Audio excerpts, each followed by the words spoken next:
ඉතින් ළමයි මේ චූටි දෙයක් කියනවා මේ දේශාංශ එක්ක චූටි දේවල් කීපයක් තියෙනවා මට කතා කරන්න.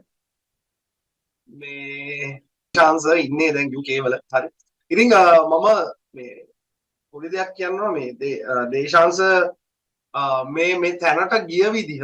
ඒක චුට්ටක් අද පොඩ්ඩක් මම කැමතියි දැනගන්න. ඒ කියන්නේ දැන් අපේ මේ වීඩියෝ එක බලාගෙන එහෙම නැත්නම් මේ සෙමිනාර් එකට සෙට් වෙලා ඉන්න ළමයි විශාල ප්‍රමාණයක් ඉන්නවා. රට යන එහෙම නැත්නම් අර අපි කියන්නේ දැන් ස්ටඩි අබ්‍රෝඩ් කියන එක එහෙම නැත්නම් පිටරට ගිහිල්ලා ඉගෙන ගන්නවා කියන එක හීනයක් පමණක් වෙච්ච. ඉතින් ඒ දේ මම පෞද්ගලිකව මමත් අත්විඳලා තියෙනවා. මම විදේශගත වෙලා ඉගෙන ගත්ත කෙනෙක්. එතකොට දේශාංශරුත් මේ වෙද්දී විදේශගත වෙලා තමයි දැන් ඉන්නේ. සර්ගේ PhD එක කරන්. ඉතින් මේක කිව්ව ගමන්ම සර් මේ අපේ ළමයින්ගේ ඔළුවට යන දෙයක් තමයි මේකට ලොකු මුදලක් යනවා. හරි. එතකොට ළමයින්ගේ හීන ගොඩක් වෙලාවට නැති කරගන්නවා මෙන්න මේක නිසා. ඒ කියන්නේ එකපාර මේකට ලොකු මුදලක් යනවා. ඒක නිසා අපි කොහොමද වෙනත් රටකට ගිහිල්ලා ඉගෙන ගන්නේ? ඉතින් අපි කලිනුත් කයිය කියලා ප්‍රෝග්‍රෑම් එකක් කරා. ඒකෙදී විශේෂයෙන්ම ගුරුවරු ගොඩක් ගෙනල්ලා අපි කතා කෙරෙව්වා විශේෂ දේවල් කිහිපයක් ගැන. ඉතින් ඒකදී අපි ගොඩක් කතා වුණේ ලංකා විශ්වවිද්‍යාල පද්ධතිය, ලංකා විශ්වවිද්‍යාලයක ඉගෙන ගන්න නම් තියෙන සුදුසුකම් මොනවද, ලංකා විශ්වවිද්‍යාලවල වැඩ වෙන්නේ කොහොමද, මේ දේවල් හැම දෙයක්ම කතා කරා. නමුත් ලංකාව වගේ රටක් ඇතුළේදී ඔයා තීරණය කරන්න ඕන ළමයි ලංකාව වගේ රටක ඉඳලා ඔයාට යම් දෙයක් කරගන්න පුළුවන්ද, එහෙම නැත්නම් වෙනත් රටකට ගිහිල්ලා ඒ වගේ රටක තියෙන සැලරිස් එක කම්පෙයාර් කරලා ඔයාගේ ජීවිතේ ගොඩ දාගන්න එක ඔබට බාරයි.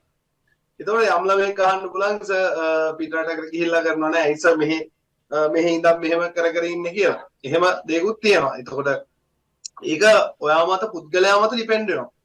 හරි. එතකොට යම් කිසි විදිහකින් ඔයාට ලංකාව වගේ රටක් ඇතුලේ හොඳට සෙටල් වෙන්න පුළුවන් නම් ගුණාත්මක අධ්‍යාපනිකව හා ගුණාත්මක දෙයක් කරමින් ඒක හොඳයි.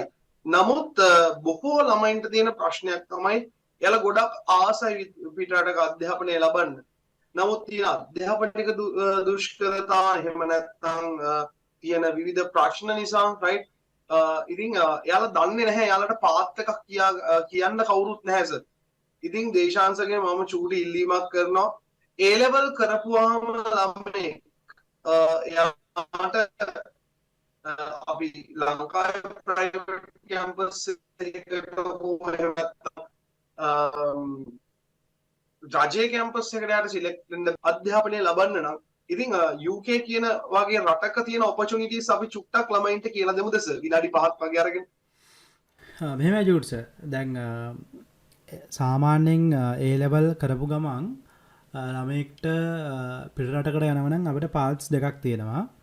එක පාත් එකක් තමයි ඕනම විශ්වවිද්‍යාලයක නැත්නම් ඕනම විදේශ විශ්වවිද්‍යාලයක එන්ට්‍රි රික්වයර්මන්ට් එක සක්සස්ෆුල් විදිහට නැත්නම් කම්ප්ලීට් කරගන්න පුළුවන් නම්, ඒ කියන්නේ සාමාන්‍යයෙන් එන්ට්‍රි ක්වොලිෆිකේෂන් එකක් විතර දැන් UK වගේ රටක නම් අනිවාර්යෙන් සබ්ජෙක්ට් තුන පාස් වෙන්න අවශ්‍යයි. සබ්ජෙක්ට් තුන පාස් වෙලා නැත්නම් ඔයා අනිවාර්යෙන් ෆවුන්ඩේෂන් කෝස් එකක් හරි හාෆ් ෆවුන්ඩේෂන් එකක් හරි කරන්න ඕන. සාමාන්‍යයෙන් කියන්නේ අපි කියනවා සබ්ජෙක්ට් තුනම පාස් නම් ඔයාට ෆවුන්ඩේෂන් එකක් කරන්න අවශ්‍ය නැහැ. ඒ කියන්නේ එක යුනිවර්සිටි එක සහ එයාලගේ රික්වයර්මන්ට් එක මත ඩිපෙන්ඩ් වෙනවා. සමහර ඒවල A ඉල්ලනවා, සමහර ඒවල B ඉල්ලනවා, සමහර ඒවල C ඉල්ලනවා, සමහර ඒවල S වලින් උනත් යන්න පුළුවන්. එතකොට ඒකේ ඒ අදාළ රික්වයර්මන්ට් එක අනුව තමයි ඩිපෙන්ඩ් වෙන්නේ අපි කොයි යුනිවර්සිටි එකද මොකද ඒ යුනිවර්සිටි එකට ගන්න එන්රෝල්මන්ට් එක නැත්නම් අපි හිතනවා ඒ යුනිවර්සිටි එකට යන්න ඕන කෝස් එක සම්පූර්ණ ඩිපෙන්ඩ් වීමක් සිදු වෙනවා. එතකොට ඒකෙදි තවද තියෙන ප්‍රධාන සංඝටක දෙකක්. එකක් ඇවිල්ලා ඔයාට පුළුවන් පේ කරලා යන්න. ඒ කියන්නේ ඔයාට සල්ලි තියෙනවා නම් ඒ අදාළ යුනිවර්සිටි එක සිලෙක්ට් කරගෙන ඒ යුනිවර්සිටි එකේ කෝස් ෆී එක, කෝස් ස්ට්‍රක්චර් එක පේ කරලා යන්න පුළුවන්. දෙවෙනි එක තමයි ඕනම විශ්වවිද්‍යාලයක දෙනවා ස්කෝලර්ෂිප්ස්. නැත්නම් අපි කියනවා ශිෂ්‍යත්ව.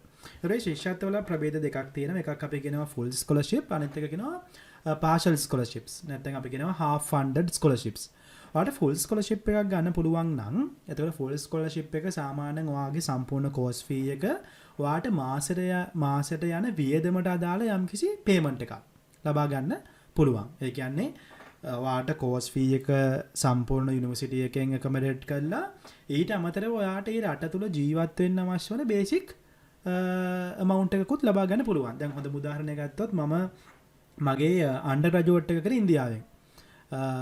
NIT කියලා යුනිවර්සිටි එකකින් National Institute of Technology Calicut මම එහෙන් තමයි මගේ බැචලර් එක කරේ කම්පියුටර් සයන්ස් and ඉන්ජිනියරින්. එතකොට මට ඒ අවස්ථාව හම්බුනේ නේරු රජීව් ස්කෝලර්ෂිප් ස්කීම් එක යටතේ. එතකොට මේ නේරු රජීව් ස්කෝලර්ෂිප් ස්කීම් එක අපිට හොයාගන්න පුළුවන් education department එකේ website එක හරහා mohe.gov.lk. එතකොට සාමාන්‍යයෙන් අපි කියනවා Ministry of Higher Education එකේ department එකේ තියෙනවා mohe.gov.lk කියන website එකට ගියොත් ඔයාලට පෙන්නනවා undergraduate students ලා සඳහා නැත්නම් අපි කියනවා කියන්නේ bachelor එකක් කරන්න යන ඕනම student කෙනෙක්ට තියෙන ලංකාවට දෙන scholarships මොනවද කියලා. සාමාන්‍ය ඉන්දියාවෙන් අනිවාර්යයෙන් ඒක සර් බලා ගන්න පුළුවන් නේද? ඕනම ළමයෙක් බලා ගන්න පුළුවන්. ඔයාලට මේ තියෙන්නේ සාමාන්‍ය හිතාගෙන ඉන්නවා ඒක එහෙම බලා ගන්න විදිහක් නැහැ කියලා. ඒක පොඩ්ඩක් සර් චුට්ටක් කියන්න විස්තරය. ඒක බලා ගන්න පුළුවන්. ඔයාලට තියෙන්නේ මම පෙන්නන්නම්කෝ ඒකට යන විදිහ.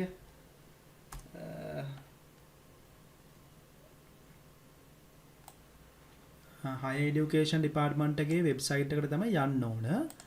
මම ජෝඩ් සර් මේක share කරන්නම් ඔයත් එක්කත්. දැන් ගොඩක් ළමයි හිතනවා මේ සර්ලා ළමයින්ව රට යවන්න මේ plan කරනවද එහෙම දෙයක් නෙමෙයි. අපිට එහෙම agencies එහෙම මොකුත් එහෙම දෙයක් නැහැ. නමුත් පුතා ඔයාලා සාමාන්‍ය දැනුමක් තියෙන දරුවෙක් විදිහට දැනගන්න ඕන ලංකාව වගේ රටක ඔබ ඉඳලා right ඔබට ලැබෙන මූලික වැටුප් ප්‍රමාණය කීයද කියන එකවත් software engineer කෙනෙක් කියන දැනුම ඔයාලට තියෙන්න ඕන. ලංකාව වගේ රටක සිටීමින් ගන්න සැලරි එකට වැඩිය පුතා 10 ගුණයක වගේ සැලරි එකක් දෙන්න වෙනත් රටක් තියෙනවා නම් ඒ වගේ chance එකක් opportunity එකක් miss කරගෙන ඔබ ලංකාව වගේ රටක ඉන්නවද නැද්ද කියන එක චුට්ටක් ආයෙමත් හිතලා බලන්න. මම අපේ ඔය physical class එකන එනම් ඔක්කොටම කියනවා ඔය කතාව. එතකොට එයාට මම කියලා තියෙන්නේ ඇයි මම විදේශගත වෙන්නේ නැති කියන හේතුව. ඒක තමුන්ගේ ඉන්කම් එක සහ තමුන්ගේ quality of life කියන එක ඔයා තීරණය කරන්න දේශාංශ කියලා දෙයි කොහොමද කරන්න කියලා අන්න වැදගත් ඉතාල වැදගත් සිද්ධියක්. මේක තමයි වෙබ්සයිට් එක mohe.gov.lk. මේක ඇවිල්ලා Ministry of Higher Education department එකේ තියෙන නැත්නම් Ministry of Education Higher Education කියන වෙබ්සයිට් එක. මේක freely accessible වෙබ්සයිට් එකක්. ඕනම කෙනෙක්ට mohe.gov.lk කියලා ගැහුවනම් මේක ගන්න පුළුවන්. මේකේ තියෙන්නේ ලංකාව තුල පිළිගත්තු විදේශ ශිෂ්‍යත්වයන් ලබා දෙන දේවල්. එතකොට මේක ඇතුලේ හැමදේම තියෙනවා. scholarships, universities ගැන විස්තර, එතකොට කියන government universities ගැන විස්තර, laptop loans ගන්න කොහොමද, students loans වලට යන්න ඔය හැමදේම තියෙනවා. ඒවල තියෙන වැදගත්ම එකක් තමයි මේ scholarship කියන කොටස. මේකදී ඔයාලට බැලුවොත් බලා ගන්න පුළුවන්. දැන් මේ අද දවසේ වෙද්දි මොනවද තියෙන scholarships? මේ Russian state එකේ scholarship එකක් දාලා තියෙනවා. ඊට පස්සේ ලිම්කොන් වින් මැලේසියා වල ස්කෝලර්ෂිප් එකක් තියෙනවා. මාස්ටර් සයිඩ් ස්කෝලර්ෂිප් එකක් තියෙනවා. මේ ඇවිල්ලා අද දිනය තුල ඔයාලට ඇප්ලයි කරන්න පුළුවන් ස්කෝලර්ෂිප්ස්. එතකොට මේ වගේ මේ වෙබ්සයිට් එක තුල අවුරුද්දක් පාසා විවිධ කාල සීමාන වල ස්කෝලර්ෂිප්ස් ඇඩ්වර්ටයිස් කරනවා. එතකොට සාමාන්‍ය ඉන්දියාවේ එක නම් දෙසැම්බර් වල ඇඩ්වර්ටයිස් කරනවා. ඊට පස්සේ මෙක්ස් ස්කෝලර්ෂිප් එක ජපාන එක මාසෙ මැදදී කියන්නේ සාමාන්‍යයෙන් ජනවාරි පෙබරවාරි වල වගේ වෙද්දී ඇඩ්වර්ටයිස් කරනවා. එතකොට මේකේ යාලා දීලා තියෙනවා අවුරුද්දේ කොහොමද කාල සීමාවන් තුල ස්කෝලර්ෂිප්ස් ලබා දෙන්නේ. ඒක උනත් ඔයාලට බලා ගන්න පුළුවන් කොයි කාලෙද කොයි ස්කෝලර්ෂිප් එක දෙන්නේ. එතකොට මේ වෙබ්සයිට් එක නිතර ඔයාලට බලන්න පුළුවන් නම් අඩු ගානේ සති දෙකකට විතර පාරක් බලන්න පුළුවන් නම් මොනවද තියෙන ස්කෝලර්ෂිප්ස් කියලා හොයාගන්න පුළුවන්. එතකොට සාමාන්‍යයෙන් මම රෙකමන්ඩ් කරන ක්‍රමය තමයි ඔයාට ඔයාගේ සුදුසුකම් තියෙන කියලා හිතන ඕනම ස්කෝලර්ෂිප් එකක් තියෙනවා ඔයාලට ඇප්ලයි කරන්න. දැන් මට රෂියාම යන්න ඕනේ, මට ඉන්දියාම යන්න ඕනේ, මට ජපානෙම යන්න ඕනේ කියලා එකක් නැහැ. ඔයාට හැම අවස්ථාවකම ඔයා ඇප්ලයි කරන්න. ඔයාට ඇප්ලයි කරන හැම අවස්ථාවකෙම එකක් ඔයාට එන්න පුළුවන්. දැන් හොඳම උදාහරණය මම මේ PhD එකට UK PhD එකට මම ඇප්ලිකේෂන්ස් දාලා තියෙනවා. UK, ෆින්ලන්ඩ්, රෂියා ඊට පස්සේ වගේ රටවල් කිහිපයකට මම ඇප්ලිකේෂන් 22කට වඩා වැඩි ප්‍රමාණයක් දාලා තියෙනවා. එතකොට මේ 22කින් මට හම්බ වෙච්ච එක chance එකක් තමයි මේක. UK එක. එතන මට හම්බ වෙච්ච පළවෙනි සහ මුල්ම අවස්ථාව තමයි මේක. මට විවිධ ඒවා ඊට පස්සේ හම්බුණා. හැබැයි මට හම්බ වෙච්ච මුල්ම අවස්ථාව මම ප්‍රයෝජනට ගත්තා. එතකොට ඒ කියන්නේ ඔයාගේ ටාගට් එකක් තියෙන්න ඕනේ. ඒක ඇත්ත. හැබැයි ස්කෝලර්ෂිප්ස් කියන දේවල් අර නිකන් අර ෂුවර් නැති එකක්. අපිට අනිවාර්යෙන් හම්බ වෙයිද කියන එක අපි දන්නේ නැහැ. එතකොට එකක් මැත්තේ ඉන්න එපා. ඔක්කොම දාලා බලන්න. ඔයාගේ සුදුසුකම් තියෙනවා නම් ඔයා අන්ඩර්ග්‍රැඩ් එක ගන්න ඕනේ අන්ඩර්ග්‍රැඩ් එකට දාන්න. පෝස්ට් ග්‍රැජුවේට් එක ගන්න ඔව් මේ පෝස්ට් ග්‍රැජුවේට් එකට දාන්න. දැන් ගොඩක් ළමයි බය වෙලා ඉන්නවා මේකට මේ ඇප්ලයි කරන්න. මොකද දැන් ගොඩක් අයගේ ට්‍රස්ට් එකක් ඇවිල්ලා තියෙනවා. දැන් මම ඒජන්සි එකක් කරා එහෙම නැත්නම් ඒජන්ට් කෙනෙක් කරාම යනවා. එයාට ගාණක් දුන්නත් පාඩුවක් වෙන්නේ නැහැ. මොකද මේ වගේ ඒවා ෂුවර් කරන්න පුළුවන්ද දන්නේ නැහැ. මට ඩිරෙක්ට්ලි කතා කරන්න බයයි කැම්පස් වලට. එතකොට සර් ඒ වගේ ළමයින්ට මොකද්ද පොඩ්ඩක් කියන්න තියෙන දෙයක්? මොකද අපි ගිය කෙනෙක්ගෙන්ම මේ දේ අහන්න ඕන වෙන අයගේ නැතුව මම හිතන්නේ මේ දේ ඇචීව් කරපු සර් කෙනෙක්ගෙන් අහන එක හොඳයි. ඒක නිසා සර්ගෙන් මම අහන්නේ මේ ඔය ගොඩක් ළමයි ඩිරෙක්ට්ලි යන්න හරි බයයි. යාලා ඒජන්ට් කෙනෙක් කරාම යන්න මේවා කරන. ඒකට සර්ට පොඩ්ඩක් දෙන්න තියෙන මොකක්ද උත්තරේ කෙටි පිළිතුරක්? මගේ අදහස නම් ජූඩ් ඒ කියන්නේ අපි හිතමු මෙහෙම දැන් අපි හිතමු සෑහෙන බිසි කෙනෙක්. ඔයාට ස්කෝලර්ෂිප් එකක් හොයාගන්න වෙලාවක් නැහැ. ඔයාට ඔෆිස් එකේ සෑහෙන වැඩ තියෙනවා. නැත්නම් ඔයා දැන් ඉන්න රස්සාව තුළ ඔයාට සෑහෙන වැඩ තියෙන කෙනෙක්. ඔයාට මේක පිළිබඳවම හිත යොමු කරගෙන ඉන්න බෑ. ඔයා විදේශ රටකට යන්න ඕන. හැබැයි ඒක සඳහා ඔයාට කාලය නැහැ. අන්න එහෙම කෙනෙක් නම් ඔයා ඒජන්සියක් කරහා යන්න ඒක කිසිම අවුලක් නැහැ. දෙවැනි කරුණ ඔයාට බේසික් නොලෙජ් එකක් නැත්තම්. ඒ කියන්නේ කම්පියුටර් එකක් හරියට කොහොමද පාවිච්චි කරන්නේ, ෆෝම් එකක් කොහොමද හරියට ෆිල් කරගන්නේ, වීසා ඇප්ලිකේෂන් එකක් දාන්න දන්නේ නැත්තම් ඔයාට කොහොමද බැංක් account වල දේවල් හදාගන්න ඔයාට අයිඩියා එකක් නැත්තම් ඔයා ඒජන්සි එකක් එක්ක ගියාට කමක් නැහැ. හැබැයි මම රෙකමන්ඩ් කරන දේ තමයි ඉංග්‍රීසි පුළුවන් නම් කම්පියුටර් එකක් පාවිච්චි කරන්න පුළුවන් නම් සාමාන්‍ය ලිටරසි එකක්. ඒ කියන්නේ ඉංග්‍රීසි කම්පියුටර් ලිටරසි එකක් තියෙනවා නම් ඒජන්සි එකක් අවශ්‍ය වෙන්නේ නැහැ. අපිට මේ හැමදේම අපිට කරගන්න පුළුවන්. හොඳම උදාහරණය මගේ අන්ඩර්ග්‍රැඩ් එකේදී ඒජන්සි එකක් භාවිතා කරේ නැහැ. මාස්ටර්ස් මං කරේ ලංකාවේ. ආයි PhD එකට මෙහෙට එද්දි කිසිම ඒජන්සි එකක් මට හිටියේ නැහැ. මම ඔක්කොම කරේ මගෙන්. මම කරේ හැමදේම Google කරලා හොයාගත්තු එක. හැම දෙයක්ම කොහොමද කරන්නේ? මොකද්ද පිළිවෙල? හැමදේම Google එකේ සර්ච් කරොත් ඔයාලට හොයාගන්න පුළුවන්. ඒ අදාළ වෙබ්සයිට්ස් වලින් YouTube එකේ ඕන තරම් වීඩියෝස් තියෙනවා. අපි වගේ ආපු ළමයි දාපු. එතකොට ඒවා අනුගමනය කරොත් ඔයාලට ඇත්තටම ඒජන්සි එකක් අවශ්‍ය වෙන්නේ නැහැ.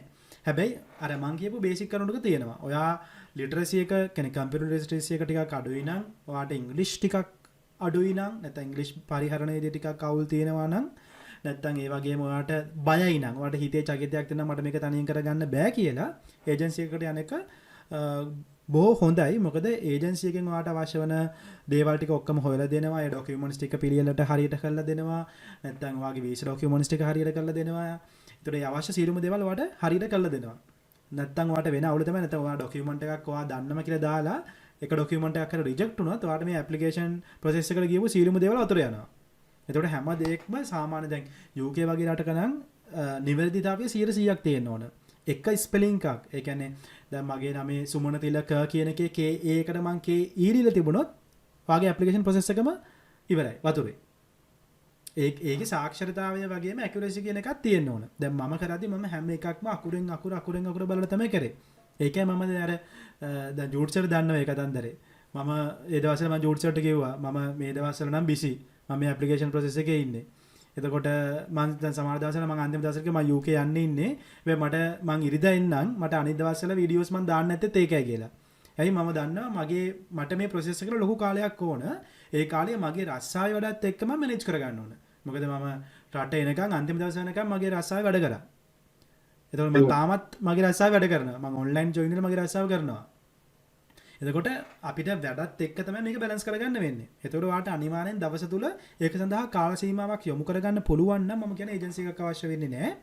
ඔක්කොම දේවල් ඔයාලට හොයාගන්න පුළුවන්.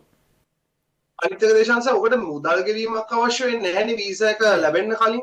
ඇප්ලිකේෂන් කිසිම අවස්ථාවක සල්ලි දෙන්න එපා. ඒක තියෙනවා ජෝඩ්ස්. දැන් අපි සාමාන්‍යයෙන් කියනවා දැන් අපි යුනිවර්සිටි එන්රෝල්මන්ට් එකක් ගනිද්දී ඒ කියන්නේ යුනිවර්සිටි එක නම් අපි හිතමු මාස්ටර් එකක් නම් මම මාස්ටර් කන්සෙප්ට් එකේදී කතා කරන්නම්. අන්ඩර්ග්‍රැඩ් උනත් මාස්ටර් උනත් දෙකම එක කන්සෙප්ට් එකේ යන්නේ. ඔයා යුනිවර්සිටි එකෙන් ලෙටර් එකක් ගන්න ඔයා බේසික් පේමන්ට් එක කරන්න ඕන. ඒ කියන්නේ දැන් අපි ඒ කියන්නේ ස්කෝලර්ෂිප් එකක් නැතුව යන ළමයෙක් නම් ඔයා පේ කරලා යනවා නම් ඔයා අනිවාර්යෙන් යුනිවර්සිටි එකට ග්‍රවුන්ඩ් පේමන්ට් එක කරලා ඒ යුනිවර්සිටි එකෙන් ඒතර ඔයාට දෙනවා ලෙටර් එකක් ඇක්සෙප්ටන්ස් ලෙටර් එකක් කියලා. ඒකත් එක්කම වල දෙනවා කාස් කියලා ලෙටර් එකක්. ඒ කියන්නේ ඔයා ඇක්සෙප්ට් කරලා තියෙන මේ කෝස් එකට ඔයාට වීසා ප්‍රොසෙස් එකේ යන්න පුළුවන් කියන එක. ඔයාට ඒකට පේමන්ට් එකක් කරන්න වෙනවා. නැත්නම් ඒ කියන්නේ ඔයා සම්පූර්ණ ස්කෝලර්ෂිප් ස්ටුඩන්ට් කෙනෙක් නම් ඔයාට රුපියලක් යන්නේ නැහැ වීසා ප්‍රොසෙස් එක වෙනකම්. දැන් මට ස්කෝලර්ෂිප්ස් එක ඇවිල්ලා ඒ ඩොකියුමන්ට් එකේ වැඩ ටික ඔක්කොම කළා සියල්ලම කළා මට පළවෙනි වියදම කියලා ගියේ මට TB ටෙස්ට් එක කරගන්න ටියුබර්කුලෝසිස් ටෙස්ට් එක කරන්න ඕනේ UK වලට. ඒකට තමයි මට පළවෙනි වියදම ගියේ. මට ඊට පස්සේ දෙවෙනි වියදම ගියේ වීසා ප්‍රොසෙස් එකට සහ IHS නැත්නම් NHS IHS කියන දෙකම පාවිච්චි කරන මෙහි ඉන්ෂුරන්ස් එකට. ඒ තුනට විතරයි මට අතෙන් මගේ වියදමක් ගියේ. අනිත් සියල්ල මට යුනිවර්සිටි එකෙන් තමයි ලබා දෙන්නේ. ඒ කියන්නේ ස්කෝලර්ෂිප් එක මාසෙට අදාළ ස්ටයිපන්ඩ් එක සහ GTA එක. ඒ කියන්නේ මම උගන්වනකොට මට යාලා ගෙවීමක් සිදු කරනවා. එතකොට ඔයාට හරියට ඔයා ප්ලෑන් කරනවා නම් ඔයාට කාල සීමාවත් එක්ක ප්ලෑන් කරනවා මේක කරගන්න එක කිසිම ගේමක් නැහැ. හරිම ලේසි. එතකොට මම කියන්නේ ලංකාවේ අධ්‍යාපනය හොඳ නැහැ කියලා. ලංකාවේ අධ්‍යාපනය ඇත්තටම හොඳයි. ඒ කියන්නේ මම දැන් රටවල් දෙක තුනක ඉගෙන ගත්ත නිසා මම ඒක දන්නවා. ලංකාවේ අධ්‍යාපනයේ ඒ ස්ටෑන්ඩඩ් එකම තියෙනවා. මොකද මගේ මාස්ටර්ස් කරේ මම කොළඹ යුනිවර්සිටි එකෙන්. ඒත් මම දන්නවා ඒ යුනිවර්සිටිස් වල තියෙන ස්ටෑන්ඩඩ් එක. ඒ ස්ටෑන්ඩඩ් එක අනිවාර්යෙන් මේන්ටේන් වෙනවා. ඉන්දියාවේ සාමාන්‍යයෙන් අපි කියනවා ඒෂියන් කන්ට්‍රීස් වල এডুকেෂන් ස්ටෑන්ඩඩ් එක සෑහෙන හොඳයි. ඉන්දියාවේ, ලංකාවේ, පාකිස්තානයේ, ඊට පස්සේ වියට්නාම් වගේ රටවල් වල සාමාන්‍යයෙන් අධ්‍යාපනය හොඳයි. හැබැයි මේ ඉංග්‍රීසි රටවල් වලට එද්දි සාමාන්‍යයෙන් UK වගේ රටවල් වලට එද්දි අන්ඩර්ග්‍රැඩ් ලෙවල් එකේදී ඔයා බේසික් අන්ඩර්ස්ටෑන්ඩින් එක ලබා ගන්න. හැබැයි මාස්ටර්ස් PhD වලට යද්දි ඔයාට ඉතාමත්ම හොඳ පුළුල් නොලෙජ් එක ලබා ගන්න පුළුවන්. ගොඩක් ස්තුතියි දේශාංශ. අපි ලබන සතියේ දේශාංශ එක්ක වැඩි විස්තර කතා කරමු මේ කොහොමද ඩිග්‍රී එකට යන්නේ ප්‍රයිවට් සෙක්ටර්ස් වල සහ මේ වගේ යුනිවර්සිටිස් වල තියෙන ඔපචුනිටිස් ඔය පිළිබඳව අපි කතා කරමු.